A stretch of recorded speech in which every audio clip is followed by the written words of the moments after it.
You know, it was an unbelievable experience to be back swimming again, going to Olympic trials, competing against young kids. I remember the first meet I swam in. I was in Rome, an international meet, and this coach came up to me after my first race and said, "Oh, Dara, it's just so great to see you swim." And I thought he was going to continue to compliment me, and I was kind of liking it. And instead, he says, "You know, my swimmer was in your race." I'm like, "Oh, that's great." And he said, "You know," she came up to me after the race, and she said, "You know what, Coach?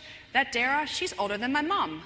And I was like, "Oh my gosh!" And I think that was true for a number of swimmers in the Olympic trials and all the races I swam in. But it was great being back. It was fun to be competing at the top level.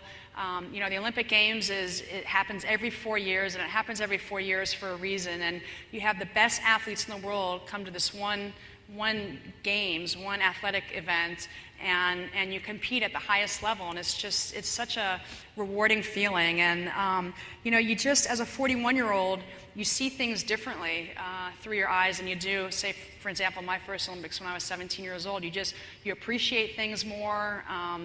You're more aware of things, more cognizant of things.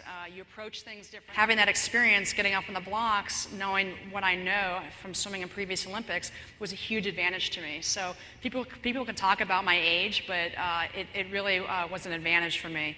I learned about sacrifice, hard work, dedication. I also learned that the water doesn't know your age, and I just know that you shouldn't put an age limit on your dreams.